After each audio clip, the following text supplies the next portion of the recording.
Welcome to our executive interview series at Cyber Talks presented by CyberScoop. I'm Wyatt Cash, and we're here with Chris Townsend, Global Vice President Public Sector and President Government Solutions for Elastic. Chris, thanks so much for joining us. Oh, thank you for having me, Wyatt. Great to see you as always. So one of the places I'd like to start is, how have you seen the increased reliance on cloud services making real-time cybersecurity and threat detection either easier or harder? Great question. There's two sides to that, really. So as we adopt more cloud, especially in the public sector, that creates new threat vectors. So it gives you a broader attack surface, more to secure. So you need to be able to deploy a solution that can see data on-prem and in the cloud. Also, we find that in the cloud, there's a lot more data generated. So you need platforms that are able to bring in a lot more data more quickly, but be able to analyze that data effectively. So that's the first side of it. The second side of it is by adopting more software as a service platforms, it gives us the ability to meet that data requirement. I think all of the cybersecurity leaders now recognize that cybersecurity is a data challenge. So now that we can deliver solutions through a SaaS platform, we can really meet that challenge to ingest all that data that's coming through cloud applications and services and monitor your on-prem data to be able to give a comprehensive view.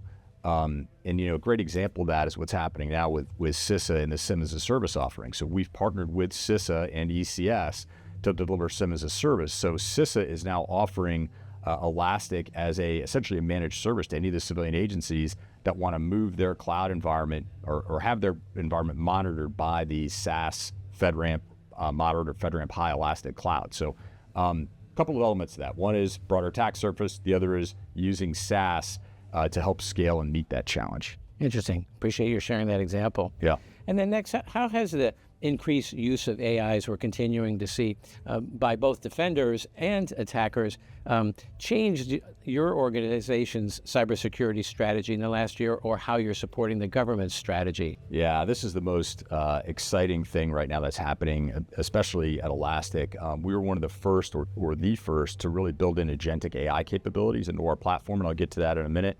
Obviously, the bad actors are using AI to try to increase their ability to break into environments and scale their ability.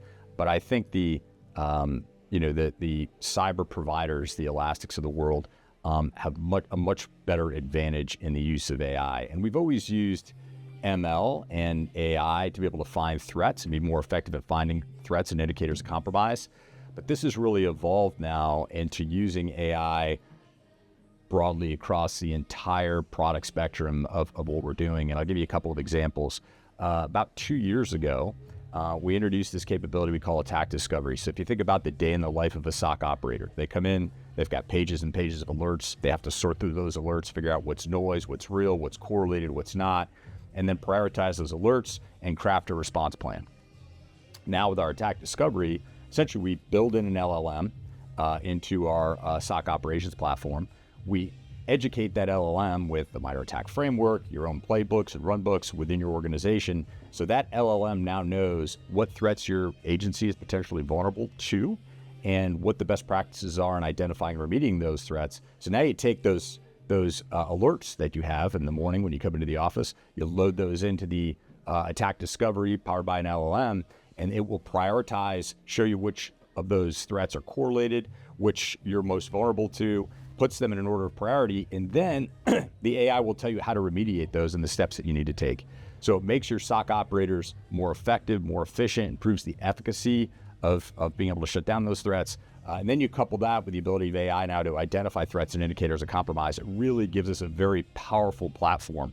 And then there's also a lot of AI assisted capability where you have new SOC operators coming into the environment. You want to be able to ramp their skill set up more quickly.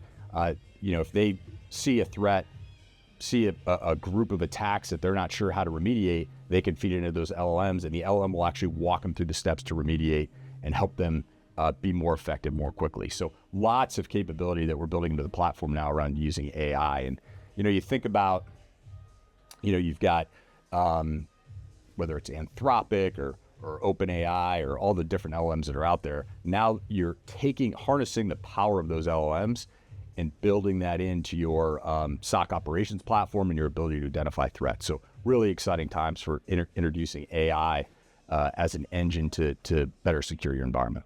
Well, Chris Townsend, thank you for giving us a kind of a glimpse through the window that you get to see on the government and how AI and the cloud are really helping agencies. So thanks for joining us. Yeah, thanks for having me, Wyatt. Appreciate it.